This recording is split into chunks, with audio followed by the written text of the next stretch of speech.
نحمده ونصلي على رسوله الكريم اما بعد فاعوذ بالله من الشيطان الرجيم بسم الله الرحمن الرحيم ومن يتق الله يجعل له من امره يسرا صدق الله العظيم۔ سورۃ طلاق کی آیت میں نے تلاوت کی ہے، اس کا ترجمہ یہ ہے کہ جو اللہ تعالیٰ سے ڈرے گا تو اللہ اس کے معاملے میں آسانی پیدا کر دے گا۔ جو اللہ تعالیٰ سے ڈرتا ہے تو اللہ تعالیٰ اس کے معاملات کے اندر کیا کر دیتے ہیں؟ آسانی پیدا کر دیتے ہیں۔ تو یہ بہت ضرورت کی چیز ہے۔ آج کل لوگوں کا شکوہ ہوتا ہے کہ جو کام بھی کرتے ہیں اس کے اندر مصیبتیں، پریشانیاں، تنگیاں آتی ہیں، رزق میں تنگی آتی ہے۔ کوئی کام شروع کرتے ہیں اس کے اندر پیچیدگیاں، الجھنیں آ جاتی ہیں، تنگیاں آ جاتی ہیں، تو مختلف طرح سے لوگ شکایتیں کرتے ہوئے نظر آتے ہیں۔ تو اس کا حل کیا ہے؟ اس کا حل یہ ہے کہ یتق اللہ، پرہیزگاری اختیار کی جائے۔ تقوی ہے، یہ لفظ ہے تقوی سے نکلا ہوا، یتق اللہ تقوی سے نکلا ہے۔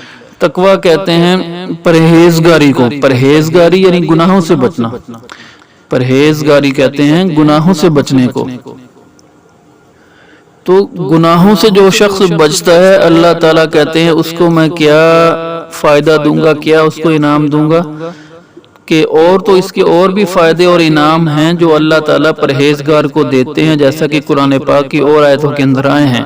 لیکن ان میں سے ایک انعام یہ ہے کہ اس کے معاملات اللہ تعالیٰ آسان کر دیتے ہیں۔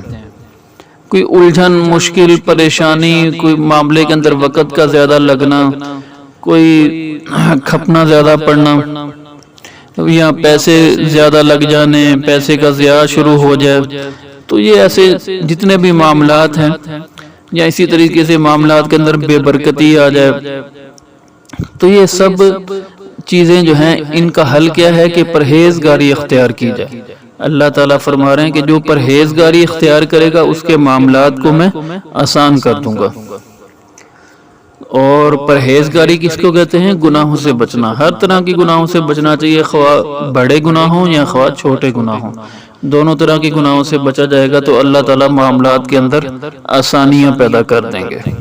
اور اسی طریقے سے اگر پرہیزگاری اختیار کی جائے تو اللہ تعالیٰ گناہوں کو بھی معاف فرماتے ہیں۔ یہ بھی سورۃ طلاق کی اگلی آیتوں کے اندر ہی آتا ہے کہ جو پرہیزگاری اختیار کرے گا تو اس کے گناہوں کو اللہ تعالیٰ معاف فرما دیں گے۔ اور اس کے آگے اللہ تعالیٰ فرماتے ہیں کہ جو شخص پرہیزگاری اختیار کرے گا تو اس کا اجر بڑھا دیں گے۔ ایک شخص نیک عمل کرتا ہے، نماز پڑھتا ہے، اور وہ لیکن وہ پرہیزگار نہیں ہے، اس کے مقابل دوسرا شخص وہ بھی ویسے ہی نماز پڑھتا ہے لیکن وہ پرہیزگار ہے، تو اب جب دونوں کا اس نماز کا ثواب لکھا جائے گا تو جو شخص پرہیزگار ہے اس کی نماز کا ثواب زیادہ لکھا جائے گا، اور جو شخص پرہیزگار نہیں ہے اس کی نماز کا ثواب اس کی بنسبت کم لکھا جائے گا۔ تو یہ بھی فائدہ ہے پرہیزگاری کا۔ ایک تو کیا ہو گیا؟ معاملات میں آسانی کر دی جاتی ہے، کام نپٹنا شروع ہو جاتے ہیں، آسان ہو جاتے ہیں، جس کام میں ہاتھ ڈالتے ہیں وہ آسان ہو جاتا ہے۔ اور اسی طریقے سے دوسرا پرہیزگاری اپنانے کا، گناہوں سے بچنے کا یہ فائدہ ذکر کیا کہ گناہوں کی معافی مل جاتی ہے، گناہ معاف ہونے لگ پڑتے ہیں۔ اور تیسرا جو ہے وہ پرہیزگاری کا فائدہ اسی صورت کے اندر یہ آیا کہ یعظم لہ اجرا، اللہ تعالیٰ معاملات، اللہ تعالیٰ جو ہے نیکیوں کا اجر بڑھا دیتے ہیں، نیکیوں کا اجر بڑھا دیتے ہیں۔ اور یہ تین فائدے ہو گئے۔ چوتھا فائدہ سورۃ نوح کے اندر آتا ہے، اس پر میرا ایک بیان بھی پہلے ریکارڈ شدہ ہے کہ فَقُلْتُ اسْتَغْفِرُوا رَبَّكُمْ إِنَّهُ كَانَ غَفَّارًا يُرْسِلِ السَّمَاءَ عَلَيْكُمْ مِدْرَارًا۔ یہ بھی پرہیزگاری کے فائدے ہیں کہ گناہوں سے اگر مکمل توبہ کر لی جائے تو اللہ تعالیٰ نعمتیں عطا فرماتے ہیں۔ اس آیت کا حاصل کیا ہے کہ گناہوں سے اگر مکمل توبہ کر لی جائے، توبہ کرنے کے بعد گناہ بھی چھوڑ دیے جائیں تو اللہ تعالیٰ جو ہے وہ نعمتیں عطا فرماتے ہیں۔ بڑی بڑی نعمتوں سے لے کر چھوٹی چھوٹی نعمتیں سب جو ہے وہ اللہ تعالیٰ عطا فرماتے ہیں۔ تو یہ بھی ایک فائدہ ہے، چوتھا فائدہ یہ آ گیا اور یہ فائدہ بھی قرآن پاک کے اندر ذکر ہے کہ پرہیزگاری اختیار کرنے سے اللہ تعالیٰ نعمتیں عطا فرماتے ہیں۔ اور پانچواں فائدہ پرہیزگاری اختیار کرنے کا کیا ہے کہ مصیبتوں سے حفاظت رہتی ہے، پرہیزگاری یعنی گناہوں سے بچنے کا فائدہ کیا ہوتا ہے کہ مصیبتوں سے حفاظت رہتی ہے، آدمی کے اوپر مصیبتیں نہیں آتی، خواہ چھوٹی مصیبتیں ہوں خواہ بڑی مصیبتیں ہوں۔ اور یہ قرآن پاک کی اس آیت سے ثابت ہوتا ہے ما اصابکم من مصیبت فبما کسبت ایدیکم۔ ترجمہ اس کا یہ ہے کہ جو بھی تمہارے اوپر مصیبت آتی ہے وہ تمہارے گناہ کی وجہ سے آتی ہے۔ تو معلوم ہوا کہ جب آدمی گناہ کرتا ہے تو پھر کسی نہ کسی شکل میں اس کے اوپر چھوٹی یا بڑی جیسا گناہ ہوتا ہے اس کے مطابق مصیبت آنا شروع ہو جاتی ہے، یا ایسا بھی ہوتا ہے فوری طور پر تو مصیبت نہیں آتی، لیکن جب فوت ہوگا قبر میں جائے گا وہاں پر مصیبت آئے گی، یا جو ہے قیامت والے دن مصیبت آئے گی، لیکن مصیبت آئے گی ضرور۔ اور اسی آیت سے یہ معلوم ہوا کہ جو شخص اس کے برعکس چلے گا یعنی گناہ نہیں کرے گا تو پھر اس کا بھی نتیجہ کیا نکلے گا کہ اس کے اوپر مصیبتیں نہیں آئیں گی۔ تو یہ پانچواں فائدہ پرہیزگاری کا آ گیا کہ جو پرہیزگاری اختیار کرے گا اللہ تعالیٰ اس کے اوپر مصیبتیں نہیں ڈالے گا، وہ مصیبتوں سے بچا رہے گا۔ تو خلاصہ یہ نکلا کہ پرہیزگاری یعنی گناہوں سے بچنا، اللہ کا خوف دل میں رکھنا اور گناہوں سے بچنا یہ بہت بڑی نعمت ہے۔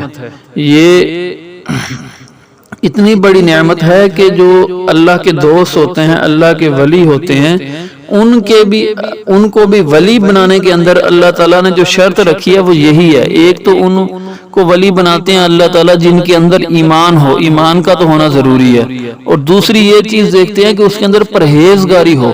الا ان اولیاء اللہ لا خوف علیہم ولا هم يحزنون الذین آمنوا وکانوا یتقون۔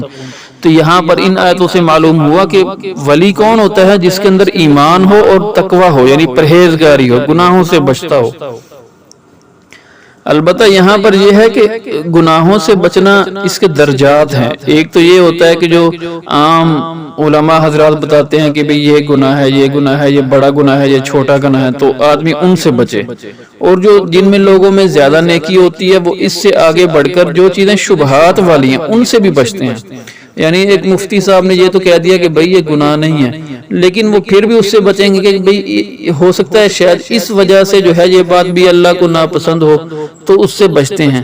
تو یہ جو چیز ہوتی ہے کہ مفتی صاحب کہہ رہے ہیں کہ گناہ نہیں ہے، لیکن کوئی ایک بات ایسی آ رہی ہے جس کی وجہ سے شبہ پیدا ہوتا ہے کہ شاید یہ بات بھی اللہ کو ناپسند ہو، تو ایسی چیز کو چھوڑ دیا جائے۔ یہ تقوی کے درمیانی درجے کے اندر آتا ہے، پرہیز کے زیادہ درجے اوپر والے درجے میں آتا ہے۔ تو جو اللہ کے ولی ہوتے ہیں وہ اس کا بھی خیال رکھتے ہیں۔ ایک تو جو مفتی حضرات گناہ اور ثواب بتاتے ہیں اس کا خیال رکھتے ہیں، اور دوسرا جو چیزیں مفتی حضرات تو جائز کہہ دیتے ہیں لیکن زیادہ پرہیز کے اندر خطرہ ہوتا ہے کہ شاید اللہ کو یہ بھی بات اس وجہ سے ناپسند ہو، تو ان چیزوں کو بھی چھوڑ دیتے ہیں۔